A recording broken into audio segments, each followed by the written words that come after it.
Welcome back on this Tuesday edition of These Things Are Written. Glad that you are here, going with Genesis chapter 42.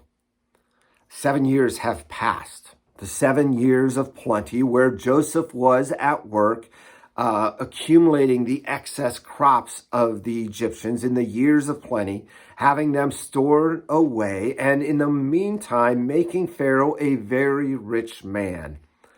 And now came 7 years of famine. Let's pick it up with verse 1. Once again, read the whole chapter. I'm not able to read it all today, so make sure you're able to do that.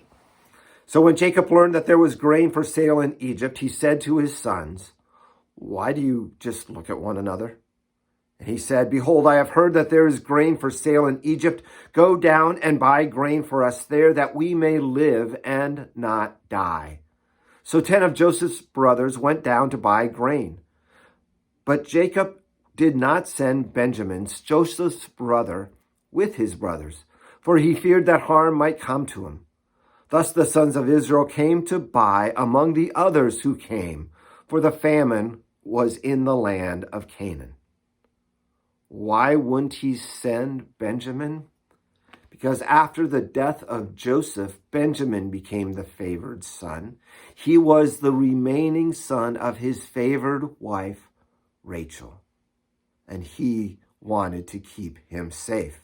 Because as far as Jacob knew, Joseph had died. Benjamin was all that was left of his beloved Rachel.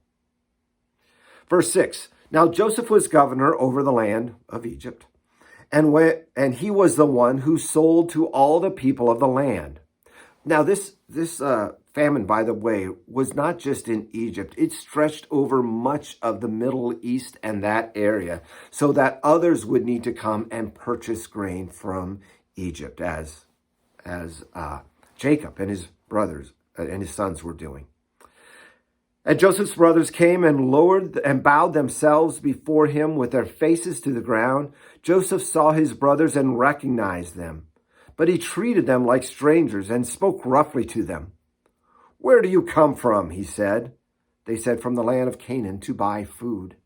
And Joseph recognized his brothers, but they did not recognize him. They thought he was dead, by the way. And Joseph remembered the dream that he had dreamt of them. Remember those two dreams, the sheaves bowing down to him, the stars bowing down to the other star? And he, Joseph, said to them, "You are spies, and you have come to see the nakedness of the land." They said to him, "No, my lord, your servants have come to buy food. We are all sons of one man. We are honest men. Your servants have never been spies." So why is he accusing them this way? Why is he treating them so harshly? I believe it's to see if they have changed, if their character had changed with age, if they had learned something since the time that they had him thrown into the pit and sold into slavery. Maybe even if they were repentant of what they did. Let's move to verse 12. He said to them, No, it is the nakedness of this land. In other words, the lack of crops here, right, that you have come to see. Again, accusing them of being spies. And they said, "We, your servants, are 12 brothers, the son of one man in the land of Canaan. And behold, the youngest is this day with our father, and one is no more." Again, they assumed that he was dead or as good as dead. But Joseph said to them, "It is as I said to you, you are spies. But this you shall be tested by the life of Pharaoh. You shall not go from this place unless your youngest brother comes here. Send one of you and let him bring your brother while you remain confined, that your words may be tested, whether there is truth in you. Or else by the life of Pharaoh, surely you are spies." And he put them all together in custody for 3 days. On the third day, Joseph said to them, "Do this and you will live, for I fear God. If you are honest men, let one of your brothers remain confined where you are in custody, and let the rest go and carry grain for the famine of your households, and bring your youngest brother to me. So the words will be verified, and you shall not die. And so they did. Then they said to one another, in truth, we are guilty concerning our brother, in that we saw the distress of his soul when he begged us, and we did not listen. This is why the distress has come upon us. You see, that guilt of what they had done, that unrepentant guilt, not only of selling their brother into slavery, but then letting their father think of him as being dead. This guilt they had carried for all these years, and now it is coming out.